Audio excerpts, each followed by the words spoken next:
Okay, for our homework 2, we asked you to modify the interpret function so that JavaScript elements are, the output of the JavaScript elements are reinterpreted and run through the HTML interpreter. So instead of just basic JavaScript output, we can actually output further HTML, making our JavaScript quite a bit more powerful. So how do we change this so that we can do that? Well, first off, we can see that we're not really concerned with these two branches of this if statement.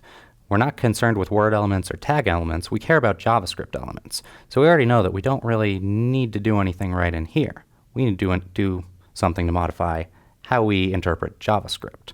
So we go down here, and the 2 lines I added are right here. Now, instead of just outputting the results of the JavaScript interpreter's abstract syntax tree output, what I'm doing is I'm running the result of the JavaScript interpreter back through the HTML parser, the parse function, and outputting that abstract syntax tree, which this is HTML now. And then we run that back through this function itself so that we can further interpret the syntax tree. Now, after we've done that, we don't really need this last graphics.word result. We don't need to further interpret result. We've already done that.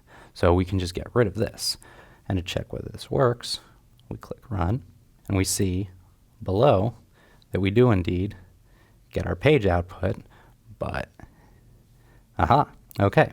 So we've got this JavaScript output, but you can see that the odd numbers are bold and the even numbers are italicized, which if you check the web page that we gave you as an example is exactly what we've done. We've wrapped the even and odd numbers, or the odd and even numbers respectively, in bold and italic tags, which is what you see down here. So this gives us a lot more power in our JavaScript interpreter because we can use our JavaScript to now output further HTML that we can run on the fly.